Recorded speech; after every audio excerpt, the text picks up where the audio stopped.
हाँ प्यारे मित्रों, संत कबीर साहब के दोहे लेंगे आप, उस पर थोड़ा सा सत्संग करेंगे। जाति न पूछो साधु की, पूछ लीजिए ज्ञान। मोल करो तलवार का, पड़ा रहन दो म्यान। संत कबीर साहब बोलते हैं कि साधु की जाति मत पूछो। संतों की न जाति होती, न पाति होती, न मत होता है, न पंथ होता है, न अखाड़ा होता है, न कोई लिख से बंधा हुआ होता है। वो साधु जो संत होते, जो परमात्मा के चहेते, परमात्मा को चाहने वाले, वो स्वयंभू जैसे ही होते हो। किसी के पद चिन्ह पर वो चलते भी नहीं, किसी के आश्रित रहते भी नहीं, वो किसी के पीछे चलते नहीं। ये संत की पहचान। आज दुनिया भर का दाखला ले लो, कोई भी संत है वो खुद ब खुद ही संतत्व उसके अंदर खिला और खुद के ही अंदर से वो जिया। न वह अखाड़ा है, न पंथ है, न मत है, न वो वैसा कुछ भी नहीं, मजहब से रहित संतत्व होता है। इसलिए कबीर साहब जैसे ब्रह्म ज्ञानी थे, सीधी और साफ बात करते हैं। जाति न पूछो साधु की, पूछ लीजिए ज्ञान। साधु की जाति मत पूछ लो, ज्ञान पूछो, सत्य का मार्ग पूछो। जाति पूछकर क्या वहां सगाई नातरा करना है? लड़की व्यवहार करना है क्या? जाति पूछकर क्या जाति का जमावड़ा बढ़ाना है क्या? तुम्हारा तो सत्य से अनुसंधान होना चाहिए, सत्य से परिचय होना चाहिए, सत्य की जिज्ञासा होना चाहिए। जाति क्यों पूछते हैं?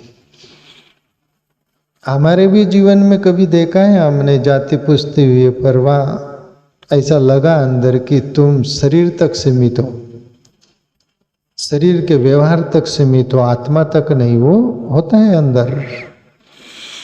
कबीर साहब बोले जाति न पूछो साधु की, पूछ लीजिए ज्ञान।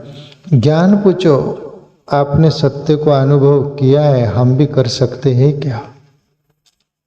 ऐसा कुछ ज्ञान पूछो।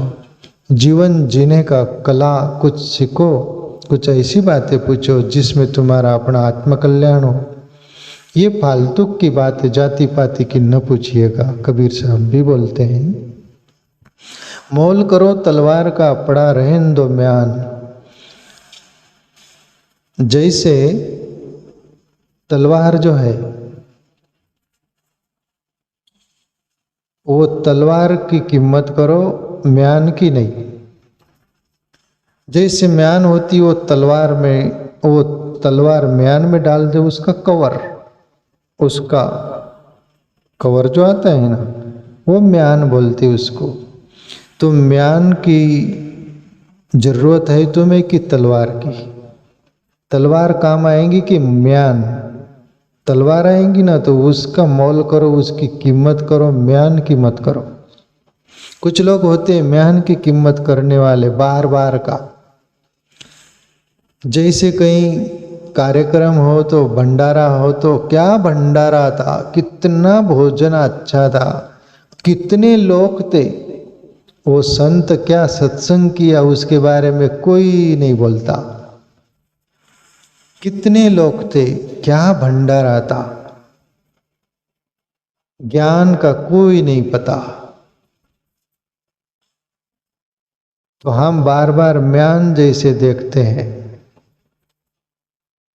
एक आत्मज्ञानी महापुरुष पेड़ के नीचे भी बैठा हुआ होगा, नंगा बैठा हुआ होगा, तो तुम बोलते वो नंगा है, उसके पास तो कपड़े भी नहीं, क्या जाना उसके पास, क्या मिलेगा अपने?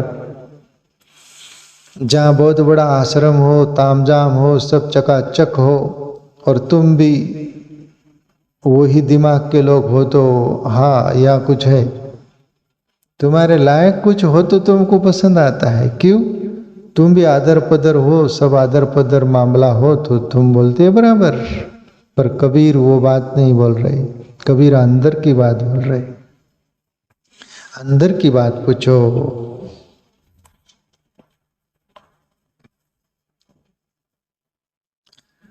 ये जाति पर आए बंगाल के एक संत बाउल हुए, मैं पढ़ा था उनको। बाउल संत बड़े प्यारे, उनका गायन का ही वो रहता था विशेष।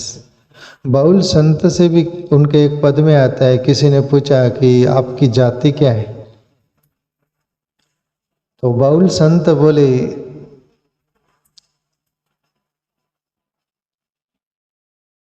जाति हमारी उत्सव, आनंद हमारा गोत्र।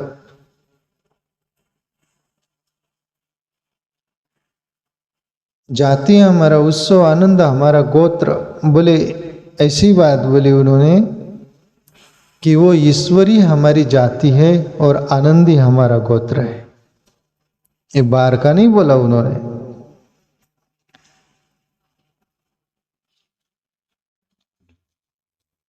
दूसरा दुआ, लूट सके तो लूट ले राम नाम की लूट, पीछे फिर पछताओगे प्राण जाए जब छूट।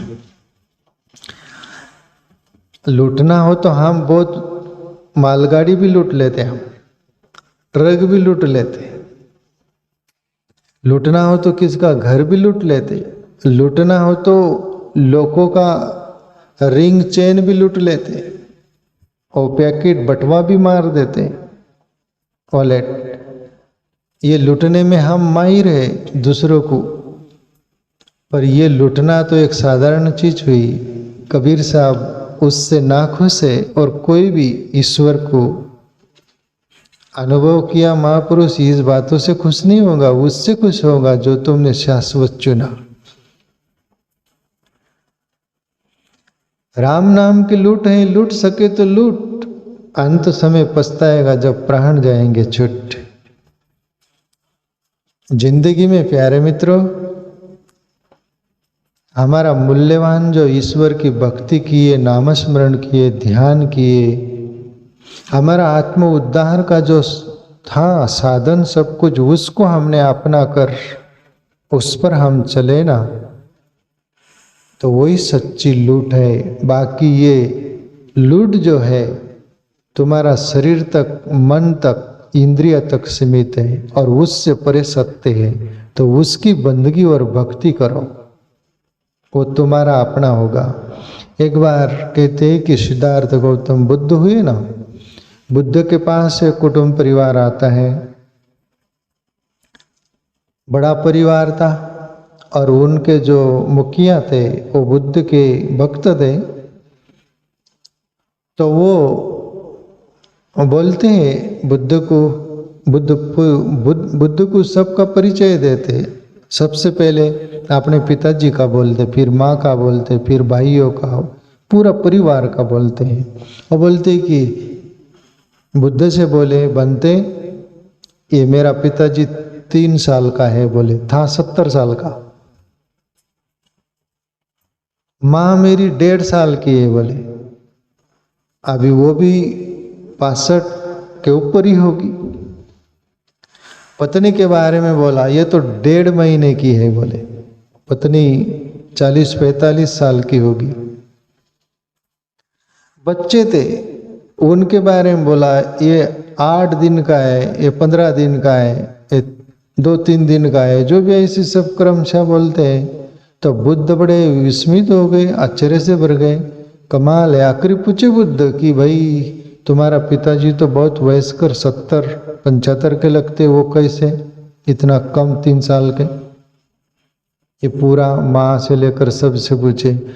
तो वो जो भक्त था वो बोले कि बनते, भक्ति मार्ग में, परमात्मा के चिंतन में, भक्ति से ये लोग जुड़े, परमात्मा से ये जुड़े। मेरे पिताजी को 3 वर्ष हुए, मेरी माँ को 1.5 वर्ष हुए, मेरी पत्नी को 3 महीने हुए, ये बच्चे जो सब दिख रहे इनको इतने दिन हुए, उतने दिन हुए। बाकी जो दिन गए ना वो कोई काम के नहीं, बोले जो परमात्मा की भक्ति में लगे ना वही दिन काम के हैं, वही गिनने लायक है, बाकी तो कोई गिनने लायक नहीं, ऐसा मेरा मत है। तब सिद्धार्थ गौतम बुद्ध अपने शिष्यों से बोले सुनो, बोले इनसे तुम्हारे जिंदगी में ईश्वर की भक्ति आत्मचिंतन आया, तभी से ही तुम्हारी उम्र आज से गिनी जाएंगी। तुम कितने वर्ष से हो, कितने वर्ष के हो, वो नहीं गिना जाएगा। बुद्ध भी अपने शिष्य को ज्ञान दिए। ज्ञान कहीं से भी मिलता है। तो कबीर साहब जो बोल रहे हैं ना, हमारी जिंदगी, हमने जो सुकृत अपनाया, भक्तिमय जीवन, आत्मचिंतन में लगे, ईश्वर की ओर हमारा जीवन मुड़ा, वही सच्ची तुम्हारी कमाई है। लूट वही सच्ची अच्छी लूट है। बाकी दूसरी लूट ये कुटाने की लूट है। तुम वो लूटोगे तो तुमको कुटेगा कोई, वो लूट ठीक नहीं है ना। तो पर इसको मेरे पास लोग आते हैं, अभी गुरु दीक्षा, अभी मैं तो भाई गुरु दीक्षा कोई बोले तो मेरे को सहम जाता हूँ मैं। मेरे अंदर ना कोई गुरु ना कोई चेला, मेले में अकेला, अकेले में मेला वाली बात है मेरा। मैं मित्र भाव से जो मेरा मार्ग है वो मैं सहज बोलता हूँ। आप ध्यान करिए इस अंदाज में। नाम जपते हो तो आपको जो पसंद आए वो नाम ले लो। मेरी ओर से लेना हो तो मैं एक राम बोलता हूँ। मेरा जिंदगी का अनुभव राम नाम है। मैं जाहिर बोल रहा हूँ, मेरे अंदर से प्रकट है। मेरे गुरु ने कृष्ण मंत्र दिया था मुझे, आज 20 साल पहले छूट गया, मुझे मालूम नहीं। ये जाहिर बोल रहा हूँ यार, सहज बात नहीं है। पाल वाले बापू जी ने मुझे मंत्र दिया था, ओम श्री कृष्णाय नमः, वो छूटने को 20 साल हो गया। मेरे अंदर से प्रकट है, उसको भी 20 साल हो गया। उदार नहीं है मेरा राम। मैं आप जाहिर बोल रहा हूं। आपको जपना हो तो जपिए, अंदर प्रगटेगा। वो ध्वनि सुनाई देती, राम और ओम। मुसलमान हो कि हिंदू हो कि दुनिया भर, बौद्ध हो, सिख हो, सभी को वो अनुभव होगा। मैं डंके की चोट पर बोलता हूं। मुसलमान भी उसको अनुभव सुफी फकीर आमीन बोलते हो। आमीन का अर्थ ओम ही होता है। ऐसे सभी ओम का ही जिक्र करते हैं। राम और ओम, पहले वो पीछे मकार शब्द आता है। कोई राम सुनता है, कोई ओम सुनता है, कोई अंदर से ध्वनि चलती है। तो मैं आप सबसे बोलता हूं, मैं यार न कान फूक मारता हूं न कुछ हो। एक तो ये बोलता हूं, मेरी ओर से लेना हो तो राम नाम ले लो। तब लोग क्या बोलते, हम तो सुबह से उठते राम राम ही कर दे। बोले खेत में भी, इधर उधर कहीं भी, शहर में किधर भी जाए कहीं भी राम राम ही बोलते। मतलब तुमको राम का महत्व ही नहीं, तुमको अनुभव नहीं हो।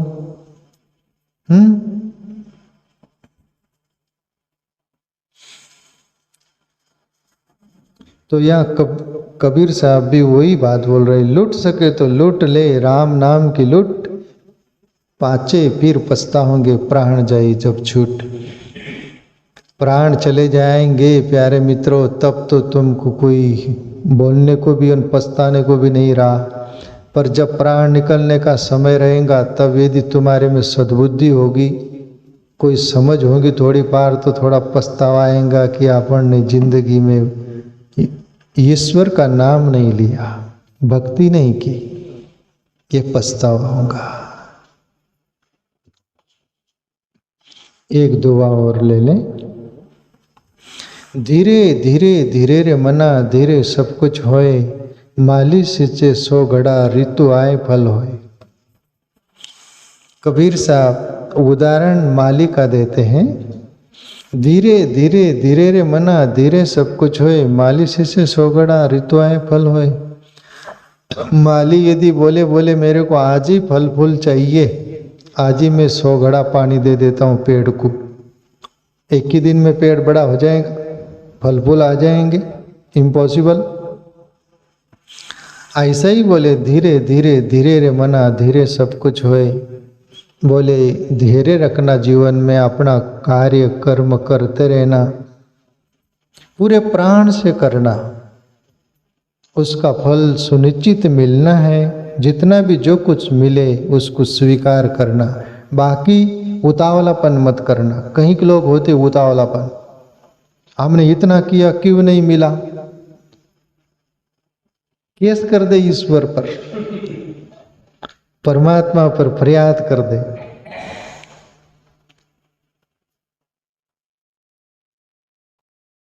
कल वो पुंडलिक बोल रहा था कि कोई वो मूवीज वगैरह कोई निकली होंगी कि साधु पर केस कर दिए, बोले ये बोले ईश्वर के भक्त हैं, बोले ईश्वर पर तो केस नहीं करी जा सकती, वो तो दिखता नहीं, पर ईश्वर के भक्त है, साधु संत है, बोले इन पर केस करो, बोले ये उनको जानते हैं, बोले ये उनको बोले।